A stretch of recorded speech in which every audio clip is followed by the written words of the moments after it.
Salão, amigos. Recebi uma pergunta interessante nesses dias aqui no canal, que é assim: por que o Alcorão não aboliu a escravidão? A pessoa veio aqui, ela comentou que já leu o Alcorão, que concorda com tudo, só que ela discorda pelo fato do Alcorão não ter abolido a escravidão. De fato, o Alcorão não contém um versículo bem claro a respeito, falando assim: é proibido daqui em diante escravizar. Ele não tem isso. Mas será que o Alcorão ele tem algum versículo que fale, escravize as pessoas? Também não. Então eu pensei aqui em 6 possibilidades, tá? 6 explicações. Fiz um textinho aqui, na verdade eu já tinha esse texto há alguns anos aqui. E tem um vídeo aqui no canal que fala sobre a escravidão também, né? Mas eu vou tentar juntar aquele vídeo antigo com esse vídeo mais recente. Só uma coisa, quando nós lemos o Alcorão, nós devemos lê-lo e entendê-lo integralmente. Não podemos retirar nenhum versículo do Alcorão e falar, esse aqui não é interessante, aquele é interessante, então vou falar só daquele. Não, nós temos que pegar o livro integralmente, completo. Isso é bem diferente do que acontece dentro do cristianismo, porque a maioria dos cristãos não seguem o Velho Testamento, né? Que o Velho Testamento falava lá que não era para comer carne de porco, tinha que guardar o sábado. Havia diversas leis, existem diversas leis na Bíblia, mas eles não acreditam mais, né? Eles não seguem mais essas leis. Até no Novo Testamento, se a gente garimpar ali, a gente vai ver que tem algumas coisas que eles não fazem. Por exemplo, a mulher nas igrejas, ela não poderia falar. E eu não conheço nenhuma igreja que proíba mulheres de falarem dentro de suas dependências. Mas está lá no Novo Testamento, foi Paulo que escreveu, né? Se vocês pesquisarem, vocês verão. Então aqui no Islã, eu não posso pegar e tentar ocultar nada do livro. Então vamos ser aqui bem francos. E eu pensei aqui nessas 6 possibilidades e eu acho que elas têm sentido. A primeira é a seguinte: a escravidão pode existir devido ao talião. O talião é aquela olho por olho, dente por dente, né? Quem escravizou pode ser escravizado como penalidade. Ou seja, o Alcorão ele fala do talião, que é um princípio de justiça, a equidade. O prejuízo, a agressão que você sofreu, você pode infligi-la na mesma intensidade. Então, se eu sou de um povo que foi escravizado e nós ali conseguimos nos libertar e subjugar nossos inimigos, nós podemos escravizá-los, aqueles que nos maltratavam, que tiravam nossa liberdade. Então, isso seria o talião que é prescrito no Alcorão. Então, se o Alcorão abolisse a escravidão, eu não poderia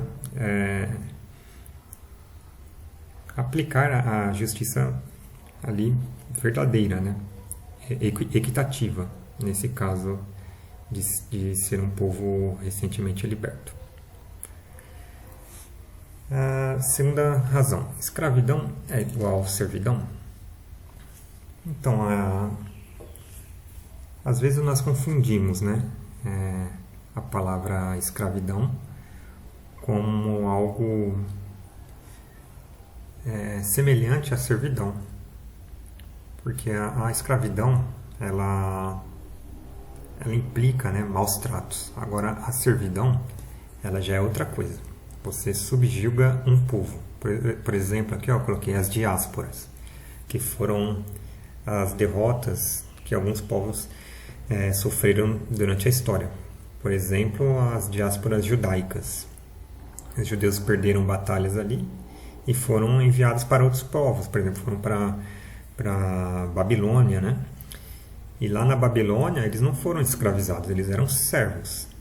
Ou seja, depois da derrota deles, eles foram levados para a Babilônia E assim, eles não eram maltratados, eles eram um povo servo, estava submetido, provavelmente mediante acordos, né, com as lideranças, de que não haveria revoltas, que eles se comportariam, né? Então, nesse caso deles se comportarem, eles poderiam viver ali como servos, né? Sendo úteis para o rei, o governo daquela nação. Então aqui nós não podemos confundir escravidão com servidão. Nesse caso não se trata de um motivo, é mais um esclarecimento, né? Então vamos ver o 3 agora. Escravidão é igual falta de liberdade? Prisioneiro? Também não, né? A escravidão, ela implica que você não tem liberdade. Sim, só que ela traz consigo também a ideia de violência, né? Então, nós não podemos confundir um escravo com um prisioneiro, ou seja, com um cativo, tá? Nós vamos ver aqui algumas passagens que vão retomar essa questão. Então, a escravidão, ela, para nós, principalmente para nós brasileiros aqui, o Brasil foi a última nação do mundo a abolir a escravidão, né? Até onde eu sei. A escravidão, ela traz esse ar de violência, né? Ela implica violência, maus tratos e tudo isso. Então, a escravidão também não é apenas falta de liberdade. Ela é falta de liberdade, ela é servidão e ela é também tortura, agressões e violências. Então ela é esse pacote. O Alcorão nos diz que a liberdade deve ser merecida, em 24:33. Veremos isso aqui abaixo. Por exemplo, aqui nós estamos na época de final de ano de festas, nós vemos muitos presos saindo das cadeias, né? E muitas vezes isso não é merecido, porque quando eles saem, eles praticam o mal. Sequestram, torturam, inclusive mulheres, matam crianças até. São um risco para a sociedade, né? Então a liberdade de fato deve ser merecida.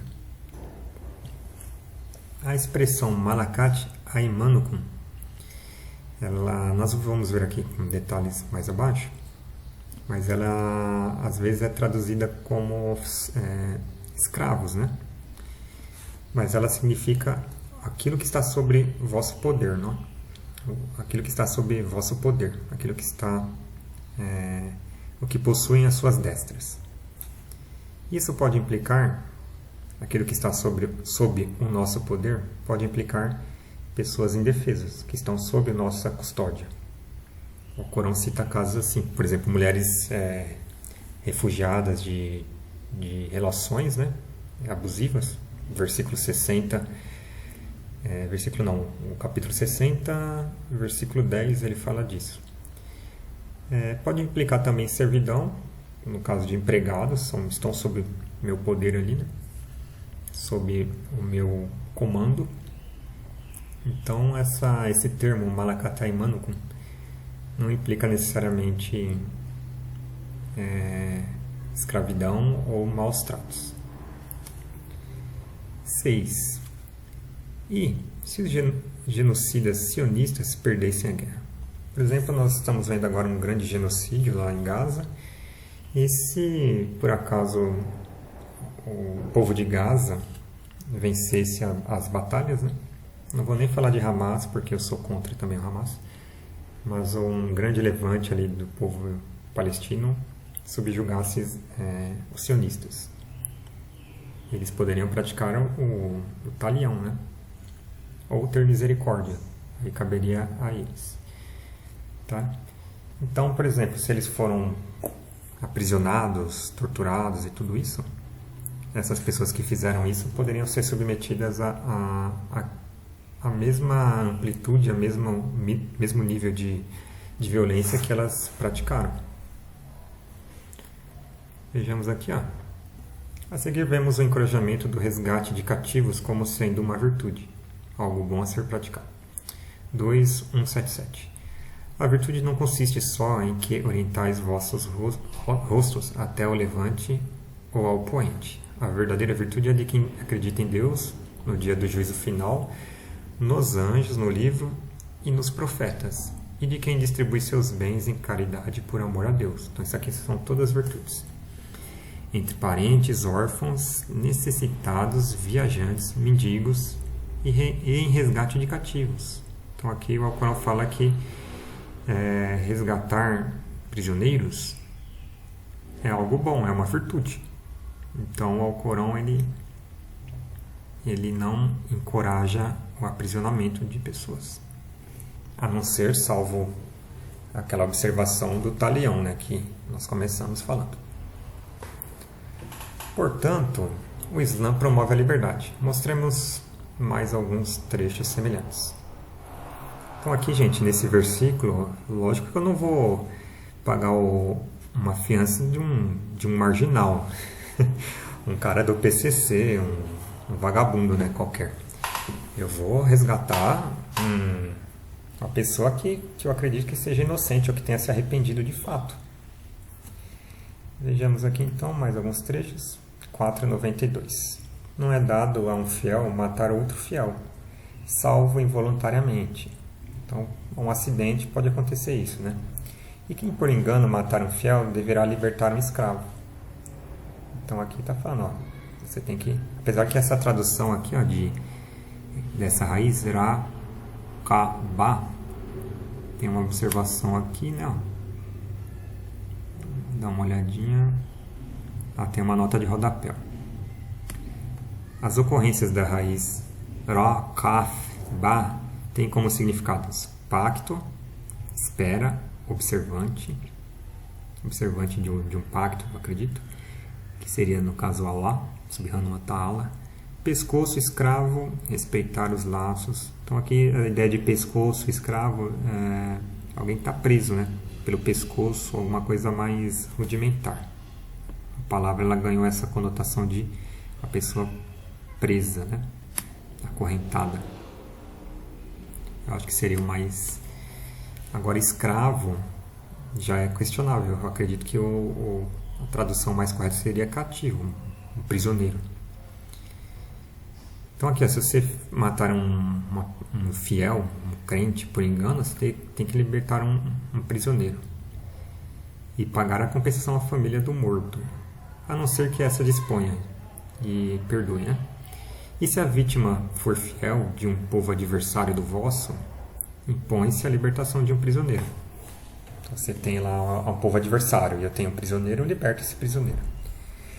Porém, se pertencer a um povo aliado, impõe-se o pagamento de uma indenização à família e também a liberação de um prisioneiro. Então aqui escravo eu acho que não está de acordo aqui com a raiz. Apesar que escravos também são presos, né?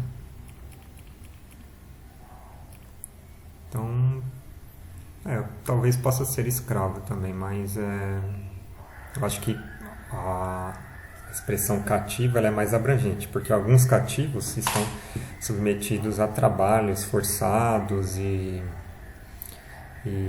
a maus tratos, né? Contudo, quem não estiver em condições de fazê-lo, deverá jejuar 2 meses consecutivos, como penitência imposta por Deus,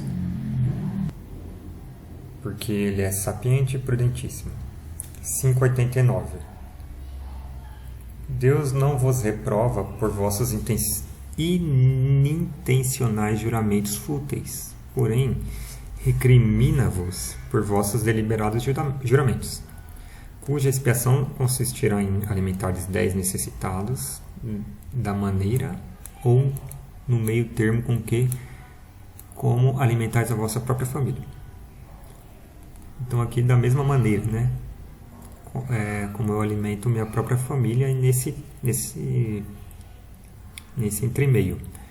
Ou em vos vestir, ou em os vestir, ou em libertar os escravos. Então aqui novamente, é algo conforme nós vimos aqui inicialmente.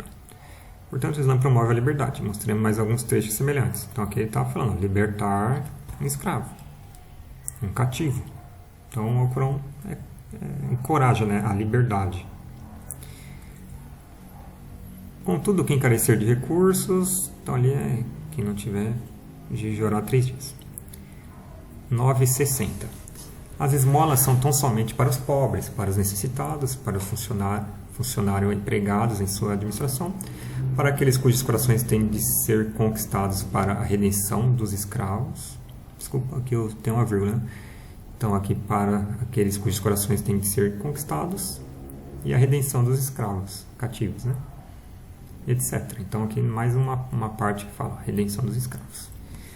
Quanto àqueles que repudiarem as suas mulheres pelo zihar e logo se retratarem disso, deverão libertar um escravo, de novo, ou cativo. E te fará entender o que é vencer as vicissitudes. É libertar um cativo, aqui, ó. Raqaba, 92 aqui, 13. Também fala, devemos libertar quem está ali preso, né, injustamente.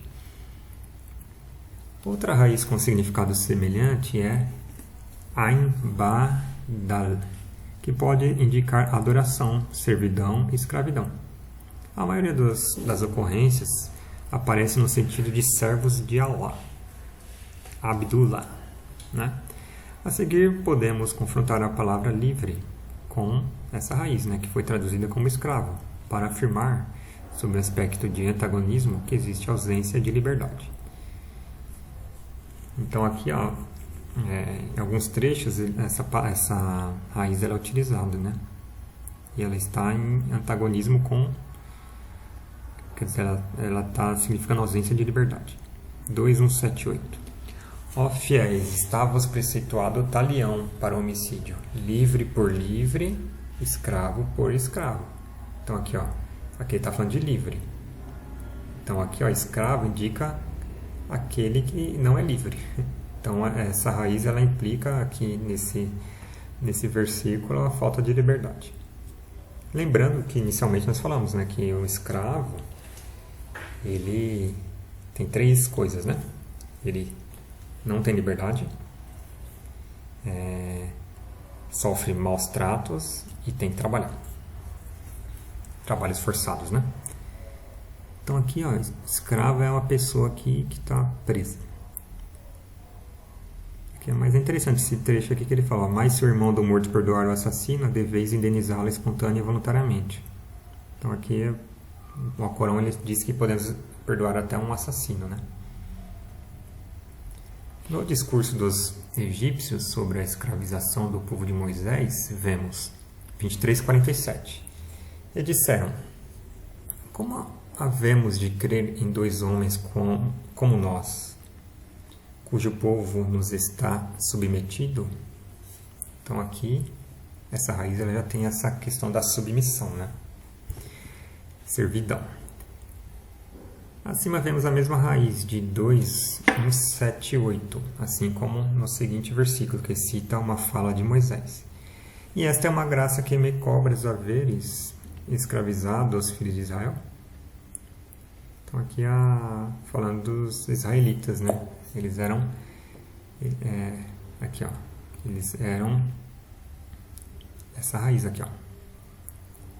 A relação que eles tinham com o povo com os egípcios era essa aqui, dessa raiz, que indica servidão, e em alguns casos eu acredito que realmente eles sofriam maus tratos, né? Porque aqui nessa fala de Moisés, de 26:22, tá falando aqui, ó, vocês querem que eu agradeça vocês terem escravizado os filhos de Israel, ou os tornados servos? Vamos ver aqui, continuando. Portanto, o significado de escravidão para a raiz Ain Badal é apropriado se levarmos em consideração as utilizações acima. Parece haver um aspecto menos intenso do que a raiz anterior, que cita uma privação de liberdade mais rígida, enquanto que a segunda raiz parece estar mais próxima da servidão e submissão, que é esse caso aqui de Moisés, né? Uma expressão relacionada com essa temática é Malakat Aimanukum, que nós citamos no início do vídeo, que costuma ser traduzida por o que suas destras possuem. Será que essa é uma expressão que significa escravos? Nos seguintes trechos, o tradutor preferiu a expressão servos. Isso faz mais sentido, pois existem as ideias de repartição de bens e trato benevolente, que não teriam sentido se traduzíssemos a expressão com a palavra escravos. Então aqui essa expressão malakat aimano, ela aqui nesses trechos ela está em contexto onde há a ideia de repartição de bens e trato benevolente. Então ela não indica escravidão. 4:36. Adorem a Deus e não lhe atribuam parceiros. Tratai com benevolência vossos pais e parentes, os órfãos necessitados, o vizinho próximo, o vizinho estranho, o companheiro, o viajante e os vossos servos. Então aqui o servo seria malakat aimanukum. Então aqui não é escravidão, né? Tratar com benevolência. 16:7:1. Deus favoreceu com sua mercê uns mais do que outros. Porém, os favorecidos não repartem seus bens com seus servos. Então, aqui, Deus está falando aqui para a gente repartir nossos bens com malakat aimanukum, aqueles que estão sob nosso poder, que as nossas destras possuem, para que com isso sejam iguais. Desagradecerão acaso as mercês de Deus? Portanto, as expressões do tipo o que suas destras possuem não implicam escravidão, no sentido de trabalhos forçados e maus tratos. A questão da liberdade pode ser melhor vista no seguinte trecho. 24:33, que nós citamos no início do vídeo, né? Quanto àqueles dentre vossos servos, aqui a tradução está errada até, com escravos e escravas, mas o original é malakat aimanukum. Então, quanto àqueles dentre os quais estão sob o vosso poder, que vos peçam liberdade por escrito. Concedei-lhe desde que considereis dignos dela, e gratificai-os com uma parte dos bens com que Deus vos agraciou. Então aqui, nesse 24:33, está falando aqui que tem situações que malakat aimanukum significa realmente aqueles que estão sob nosso poder, realmente ali eles são nossos servos e nós temos o controle da liberdade deles. Por exemplo, um povo subjugado, conforme nós vimos aqui no início, né? Um povo que escravizou, eu posso escravizá-lo, né? Então, nesse caso, se eles me pedirem liberdade por escrito, eu posso conceder, se eu os considerar dignos. Por exemplo, se eu for uma autoridade num país islâmico que tenha lá algum bandido que queira sair, se eu considerar que ele é um cara que se arrependeu, que não vai fazer mal para as pessoas na rua, eu posso soltá-lo. Agora, se eu considerar um psicopata que vai continuar matando, estuprando, roubando, lógico, eu não vou ter o direito de colocá-lo na rua. Depois eu vou ter que responder isso aí para Deus, né? Coloquei um bandido na rua e ele continuou matando, então eu sou corresponsável por aquelas ações. Repare que existe a privação de liberdade, porém os maus tratos caracterizam a ideia de escravidão que estamos acostumados no Brasil é inexistente. A tradução de fatayatikum também pode ter sentido de jovens. Aqui é só uma observação. Aqui, para quem tiver interesse, há outras ocorrências do termo o que suas destras possuem. Tá aqui. Quem quiser depois dar um pause, tire uma foto e consulte. Tá? Então é isso, amigos. Até a próxima sala.